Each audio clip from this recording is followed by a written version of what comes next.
2023년 10월 26일 목요일 경제뉴스 모닝 브리핑을 시작하겠습니다. 현지 시간 24일 블룸버그 통신에 따르면 S&P는 이스라엘의 국가신용 등급 전망을 안정적에서 부정적으로 하향했다. 현재 S&P는 이스라엘의 국가신용 등급을 네 번째로 높은 등급인 AA-로 평가하고 있는데 이를 강등할 수 있다는 뜻이다. 맥심 리브니코프 S&P 애널리스트 등은 전쟁이 우리가 예상한 것보다 더 광범위하게 확산하거나 이스라엘 신용지표에 더 큰 악영향을 줄 수 있다고 설명했다. 이들은 대규모 예비군 소집에 따른 경제활동 위축과 해외 관광객 유입 중단 등으로 올 4분기 이스라엘의 국내 총생산이 직전 분기보다 5% 줄어들 것으로 전망했다. 앞서 무디스와 피치도 전쟁 리스크로 인해 이스라엘을 신용등급 하향 검토 대상에 올린 바 있다. 다음 뉴스. 중국 부동산 개발업체 비구이안이 달러 표시 채권에 대해 첫 채무 불이행을 공식 선언했다. 비구이안은 중국 전역에서 3,000개 이상의 프로젝트를 진행 중이며 7만 명의 직원을 고용하고 있다. 2021년 디폴트에 빠진 헝다그룹 프로젝트의 4배 규모다. 비구이안이 진행하던 다양한 프로젝트들이 중단되면 중국의 부동산 경기가 더욱 악화하고 중국 금융기관과 다른 부동산 업체로 위기가 확산할 것으로 우려된다. 다음 뉴스. 금융당국과 검찰이 영풍재지 주가 조작 사태에 대한 본격 수사에 돌입한 가운데 주가 조작 세력의 지난해 영풍재지를 인수한 대한금속의 오너 가족이 포함된 것으로 확인됐다. 대한금속은 영풍재지의 최대 주주로 지난해 11월 영풍재지 지분 50.76%를 약 1,300억 원에 인수했다. 당시 대한금속의 자본금은 226억 원에 불과해 무자본 인수합병 논란이 일기도 했다.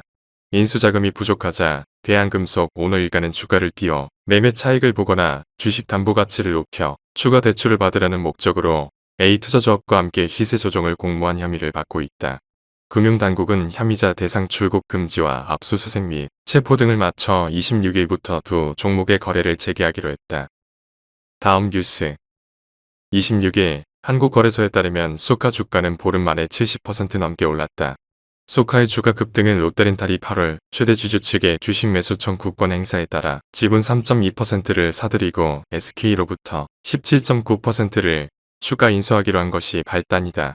롯데렌탈은 기존 지분 11.79%를 포함해 향후 지분율을 32.9%까지 높이게 된다.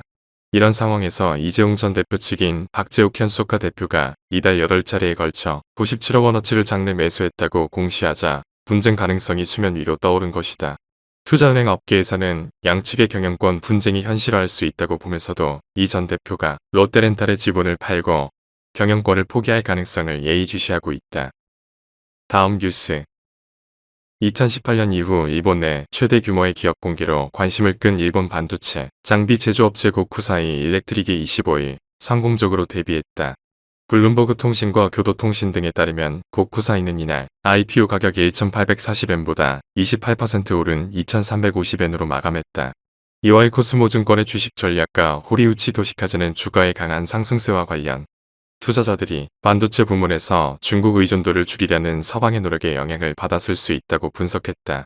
중국 의존도 축소 움직임은 일본 내 반도체 생산을 늘리고 결국 고쿠사이의 사업 확장으로 이어질 것으로 판단했다는 것이다. 인텔 등 주요 업체를 고객사로 두고 있고 규모가 더 큰 도쿄 일렉트릭이 경쟁사다. 다음 뉴스. 25일 네이버에 따르면 내달 6일 클로바노트 정식 버전이 출시된다. 기존 사용자들은 별도 가입 없이 그대로 이용하면 된다. 클로바노트는 앱으로 녹음만 하면 자동으로 내용을 기록하고 언제든 찾아볼 수 있는 서비스다. 녹음된 음성을 업로드해 텍스트로 전환하는 것도 가능하다. 다만 베타 버전에서 제공하던 줌 연결 서비스는 끝난다. 이는 정식 서비스 출시에 따른 기능 재정비 차원으로 서비스 안정화 후 연동 플랜을 검토할 계획이다.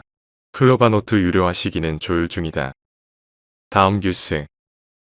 세계 최대 음악 스트리밍 업체 스포티파이가 올해 3분기 깜짝 실적을 내면서 주가가 15% 이상 급등했다.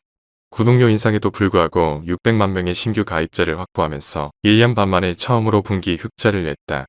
스포티파이는 지난 7월 프리미엄 구독 서비스 가격을 12년 만에 처음으로 올리겠다고 발표했다. 회사 측은 이 조치로 프리미엄 구독에 따른 수익이 11% 늘었다고 설명했다. 이 회사는 올해 4분기와 내년에도 흑자가 지속될 것으로 전망했다.